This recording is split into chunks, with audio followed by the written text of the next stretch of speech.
காஷ்மீரில் தன் மீது தாக்குதல் நடைபெறக்கூடும் என்ற எச்சரிக்கையை மீறி நடைபயணம் மேற்கொண்டதாக ராகுல் காந்தி தெரிவித்தார். ராகுல் காந்தியின் தேசிய ஒற்றுமை பயணம் நிறைவடைந்ததை ஒட்டி ஸ்ரீநகரில் பொதுக்கூட்டம் நடைபெற்றது. இதில் திமுக, தேசியவாத காங்கிரஸ் உள்ளிட்ட தோழமை கட்சிகள் பங்கேற்றன. முன்னதாக ஸ்ரீநகரில் உள்ள காங்கிரஸ் கட்சி அலுவலகத்தில் ராகுல் காந்தி தேசிய கொடியை ஏற்றினார். அதனைத் தொடர்ந்து கொட்டும் பனிமழையில் பொதுக்கூட்டமானது நடைபெற்றது. இதில் பேசிய ராகுல் காந்தி தன்னை வெறுப்பவர்கள் தாக்குதல் நடத்துவதற்குதான் வாய்ப்பு வழங்கியதாக கூறினார். ஆனால் காஷ்மீர் மக்கள் தன் மீது அன்பு மட்டுமே செலுத்தியதாக தெரிவித்தார்.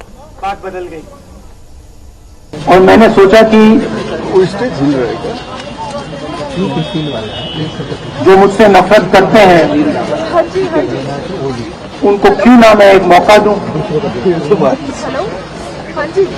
कि मेरी सफेद शर्ट का रंग बदल दें, लाल कर दें.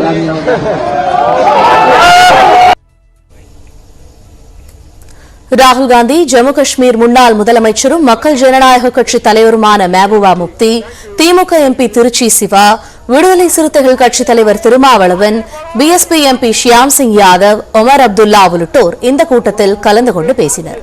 கடந்த நாடாளுமன்ற தேர்தலின் போது ராகுல் காந்தியை பிரதமர் வேட்பாளராக தமிழக முதலமைச்சர் மு க ஸ்டாலின் முன்மொழிந்ததாக திருச்சி சிவா கூறினார்.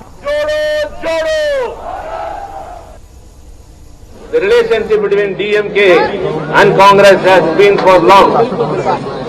Dr. Kalaiya Karunanidhi and Sonia Gandhi ji has had a very great regard and respect towards each other, and the same continues with Mr. M.K. Stalin and Rahul Gandhi ji. In the earlier Lok Sabha elections, it was first Mr. M.K. Stalin. எதிர்வரும் நாடாளுமன்ற தேர்தலில் பாரதிய ஜனதா கட்சி மீண்டும் ஆட்சி அமைத்தால் நாடாளுமன்ற ஜனநாயகத்தை யாராலும் காப்பாற்ற முடியாது என்று விடுதலை சிறுத்தைகள் கட்சித் தலைவர் திருமாவளவன் தெரிவித்தார். ஜம்முவில் ராகுல் காந்தியின் பொதுக்கூட்டத்தில் கலந்து கொண்டு பேசிய அவர் இதனை கூறினார். If the BJP wins the election 2024 and forms the government again, then there will be no parliamentary democracy in the country. They expect people who believe in the unity of the people to stand together to save this country. It is our responsibility to keep that faith of the people, and we who have come here to support them. Krishnagiri மாவட்டம் சூளகிரி அருகே தமிழக இளைஞரை கட்டி வைத்து சித்திரவதை செய்த வடமாநில இளைஞர்கள் 6 பேரை போலீசார் கைது செய்துள்ளனர்.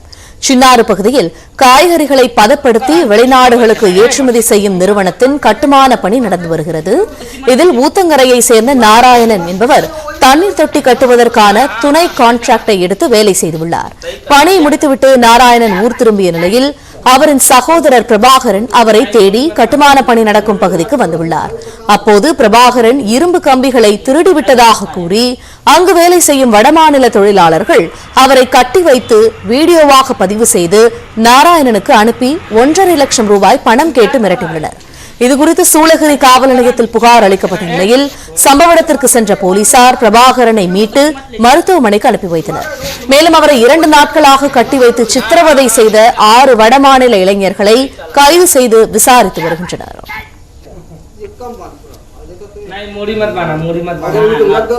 தென்கிழக்கு வங்கக்கடலில் நிலவிய ஆழ்ந்த காற்றழுத்த தாழ்வு பகுதி காற்றழுத்த தாழ்வு மண்டலமாக வலுப்பெற்றுள்ளது.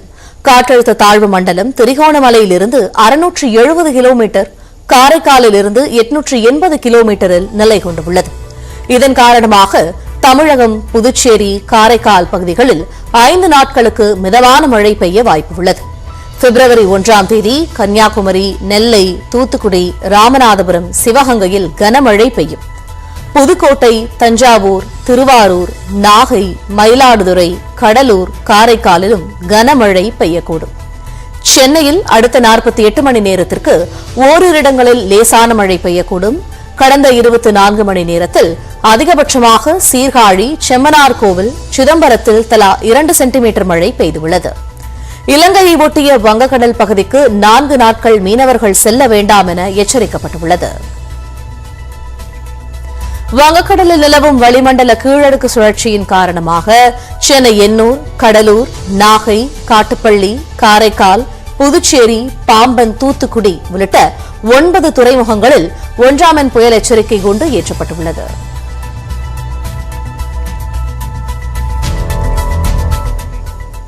சேலம் மாவட்டம் அருகே கோவில் கருவறைக்குள் சென்ற பட்டியலின இளைஞரை தகாத வார்த்தைகளால் பேசிய திமுக நிர்வாகி கட்சியிலிருந்து தற்காலிகமாக நீக்கப்பட்டார். திருமலைகிரி கிராமத்தில் கோவில் கருவறைக்குள் பட்டியலினத்தை சேர்ந்த இளைஞர் நுழைந்தது தொடர்பாக சேலம் தெற்கு ஒன்றிய திமுக செயலாளர் மாணிக்கம் தலைமையில் பேச்சுவார்த்தை நடைபெற்றது. அப்போது மாணிக்கம் பட்டியலின இளைஞரையும் அவரது பெற்றோரையும் தகாத வார்த்தைகளால் திட்டிய காட்சிகள் சமூக வலைதளத்தில் பரவியது. நீ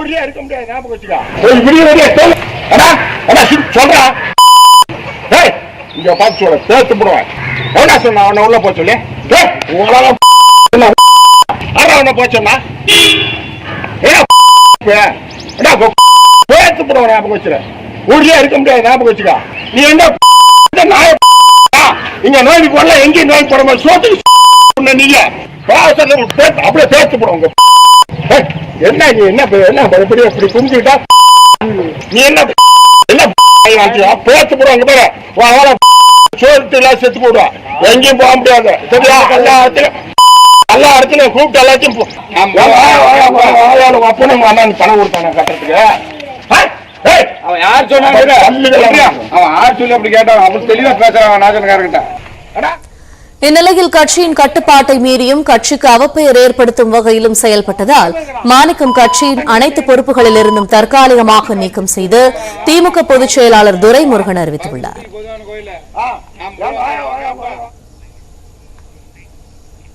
கோவை ஈச்சனாரி விநாயகர் கோவிலிலிருந்து தேசிய மகளிர் அணி தலைவரும் தெற்கு தொகுதி சட்டமன்ற உறுப்பினருமான வானதி ஸ்ரீனிவாசன் பழனி பாத யாத்திரை செல்கிறார்.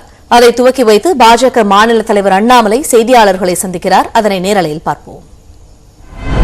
இன்று இந்த பொறுப்பையும் எடுத்திருக்காங்க. நான் கூட 2 நாட்களுக்கு முன்பு போன் பண்ணி சொன்னேன், அக்கா தண்ணி நிறைய குடிச்சுக்கங்க, உடம்பை பார்த்துக் கொள்ளுங்கள் என்று.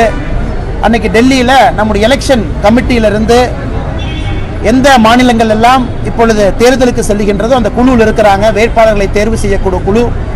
அங்கிருந்து நேரடியாக இங்க வந்து இந்த பயணத்தை ஆரம்பித்திருக்கிறாங்க. இந்த அரசியல் சுமையின் காரணமாக இந்த யாத்திரை நடந்து செல்வதற்கு அக்கா தயார் செய்வதற்கு கூட நேரம் இல்லை என்பது எனக்கு ஒரு சின்ன வருத்தம் தான்.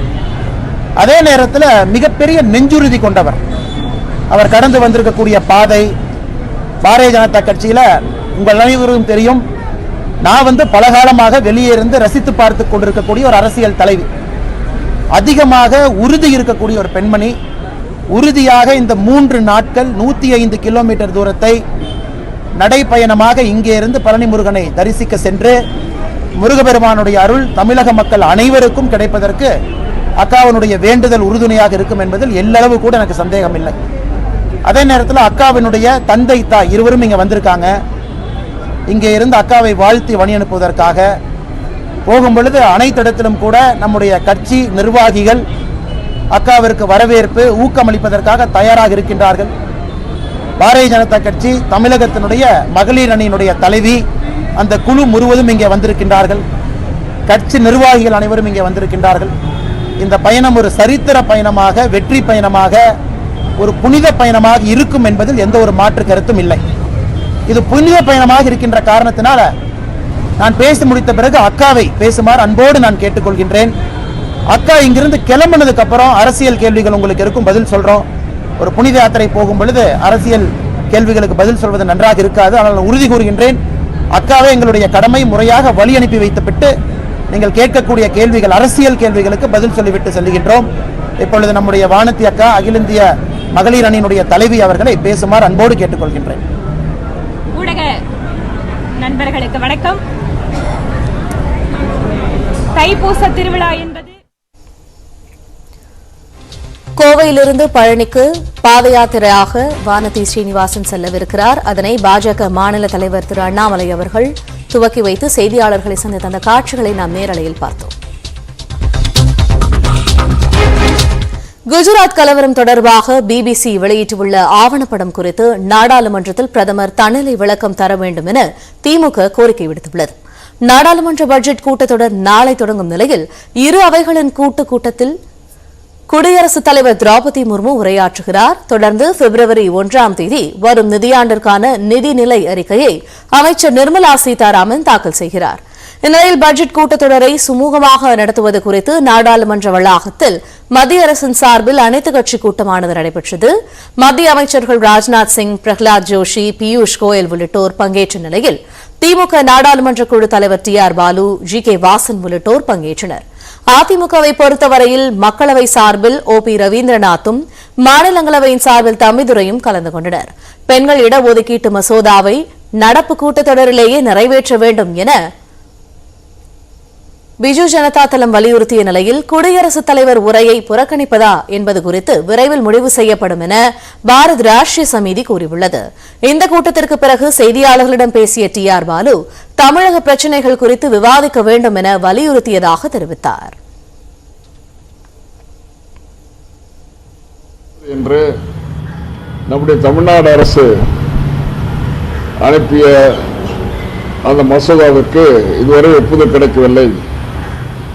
ஆகவே மத்திய அரசு அதை உடனடியாக குடியரசுத் தலைவரிடம் தெரிவித்து குடியரசுத் தலைவர் ஒப்புதல் தர வேண்டும் என்று அந்த கோரிக்கை விடுவதற்காக பாராளுமன்றத்திலே பேசுவோம் என்று முதலில் அந்த பொருள் குறித்து பேச வேண்டும் என்று சொல்லி திராவிட முன்னேற்ற கழகத்தின் சார்பில் சொல்லியிருக்கிறோம். BBC மீடியா இந்த அகில உலகத்திலும் இருக்கின்ற மிகப்பெரிய மீடியா நிறுவனம். அந்த நிறுவனத்தில் இந்திய பிரதமரை பற்றி 2002ஆம் ஆண்டு குஜராத்தில் நடந்த கலவரம் பற்றியும் அதுக்கு இந்திய பிரதமருக்கு தொடர்பு உண்டு என்று அவர்கள் தொடர்ந்து ஏறத்தாழ ஒரு வாரம் 10 நாளா அந்த நியூஸ் வந்துட்டே இருக்கு. இப்படி வருகின்ற தகவல் சரியா இல்லையா என்பது குறித்து மட்டுமல்ல, தன்னிலை பிரதமர் பாராளுமன்றத்துக்கு வந்து தன்னிலை அளிக்க வேண்டும் என்பதற்காக திராவிட முன்னேற்ற கழகம் அது பற்றி கோரிக்கை விடுக்க இருக்கிறது. அது